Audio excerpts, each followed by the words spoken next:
All right, we switch now to bring you the latest on the presidential campaign trail. Vice President Kamala Harris and her team campaigning in Arizona today. CBS News senior White House correspondent Weijia Jiang joins us from Phoenix to give us the latest on this.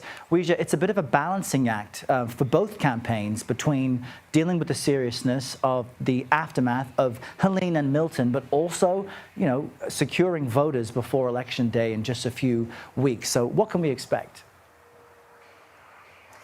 Errol, you're right. Last night, the vice president, as a candidate for president, held a rally just outside of Phoenix. And then today, she is waking up here, but around 1:15 will participate in a briefing with the president about the efforts after Hurricane Milton.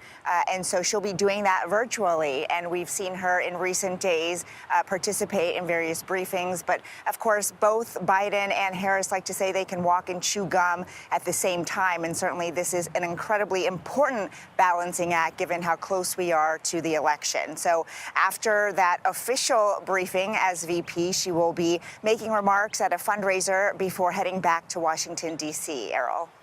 Former President Barack Obama also helping the Harris-Walz campaign and specifically targeting black male supporters during a rally in Pittsburgh yesterday. His remarks are getting quite a bit of pickup. What did he say?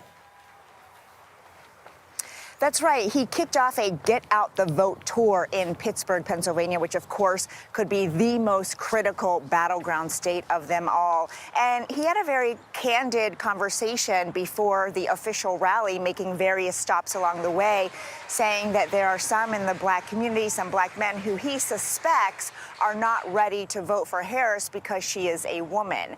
And he went on to say that it was women who were out protesting, who were out organizing, who made such an impact in the history of black America, and that now is not the time to hesitate because of that. And so these were very powerful remarks, Errol, and the context is also so fascinating. He, of course, was the first black president of this country. Now he's appealing to black voters to vote for who could be the first black woman president. And so he'll be out on the trail as well, former President Bill Clinton this weekend in Georgia, trying to appeal to rural voters in the South. Yeah, this really feels like the home stretch. I know we have a few weeks to go. Weijia Jiang, great to see you. Thank you very much.